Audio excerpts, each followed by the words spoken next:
안녕하세요. 이번 영상은 사회주의 국가 소련과 사회주의 세력의 붕괴에 대하여 살펴보겠습니다. 오늘 학습 목표 먼저 보고 올게요.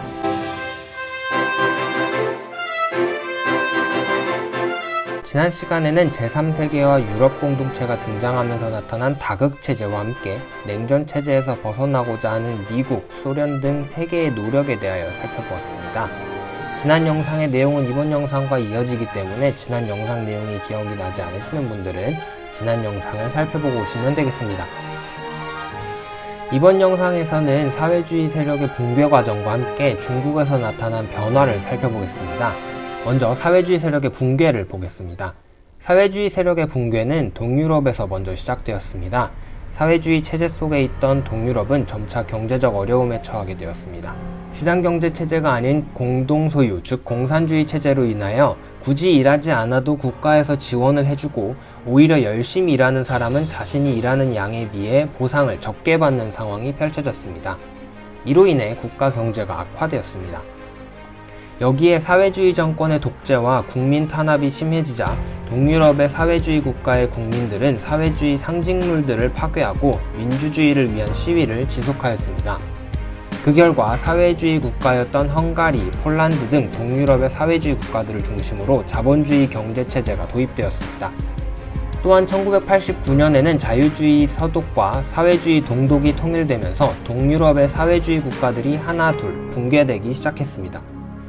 경제적인 어려움은 동유럽 국가들 뿐 아니라 사회주의 국가의 맹주인 소련에서도 이어졌습니다.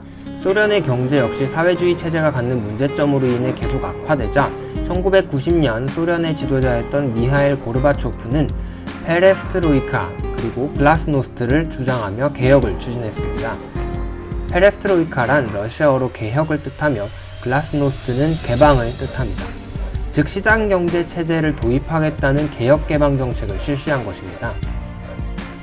구체적인 내용을 살펴보면 고르바초프는 먼저 국가가 경제를 통제하는 것을 완화시키고 시장경제를 도입하여 경쟁을 통한 성장을 추구하였습니다. 또한 표현의 자유를 확대하여 소련 국민들에 대한 억압을 해소시켰습니다. 대외적으로는 소련 역시 경제적으로 어려운 상황에서 동유럽 국가들을 지원해줄 수 없었기에 동유럽 국가에 대한 소련의 간섭을 축소시켜 사회주의 국가들의 자치권을 확대시켜 주었습니다.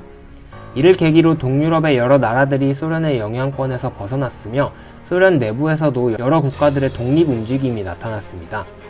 결국 1991년 소련은 해체를 선언하고 CIS라는 독립국가 연합이 결성되었습니다. 이로써 소련, 즉 소비에트 사회주의 연합은 러시아, 아르메니아, 벨라루스, 라트비아, 몰도바, 우크라이나 등 총 12개 국가로 분리 독립되면서 공식적으로 해체되었습니다.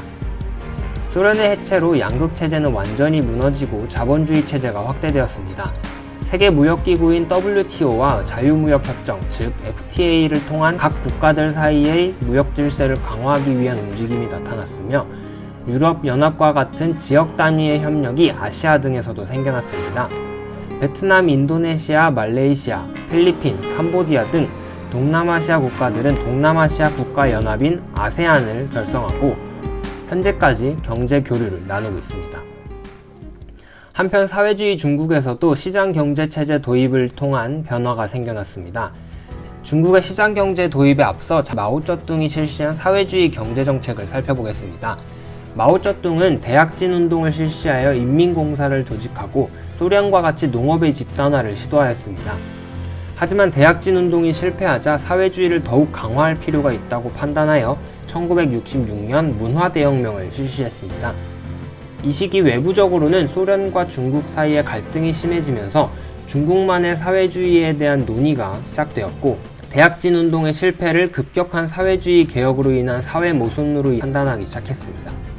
즉 중국의 오랜 전통 문화와 자본주의 요소가 사회주의 정책과 충돌하기 때문에 문제가 발생한다고 생각한 마오쩌둥은 중국의 전통과 자본주의 요소를 제거함으로써 사회주의를 강화시키고자 하였습니다. 이를 문화대혁명이라고 합니다. 하지만 문화대혁명은 오히려 중국의 사회 혼란을 심화시켰습니다. 또한 마오쩌둥의 정책에 반대하던 덩샤오핑이 마오쩌둥이 죽고 중국의 지도자로 등장하면서 고르바초프가 실시한 것과 유사하게 개혁개방 정책을 실시하였습니다. 덩샤오핑은 자본주의를 수용한 시장경제를 도입하고 자본주의 경제정책을 중국에서 실시하였습니다. 하지만 중국 국민들이 정치개혁을 요구하면서 민주화운동을 실시하는 것에 대해서는 강력하게 탄압하였습니다. 국민들이 요구하는 민주화 요구를 중국 정부가 무력으로 진압한 대표적인 사건이 바로 1989년 일어난 2차 천안문 사건입니다. 이로써 중국은 경제적으로는 자본주의 시장경제를 도입하였지만 정치적으로는 여전히 사회주의 체제를 유지하는 국가로 남아있게 되었습니다. 이번 시간에는 사회주의 세력의 붕괴 과정과 사회주의 국가들 안에서도 경제적인 어려움을 극복하기 위해 실시한 시장경제 정책에 대하여 살펴보았습니다. 이번 시간 여러분에게 드릴 과제는 주어진 학습지의 빈칸을 채워보는 것입니다.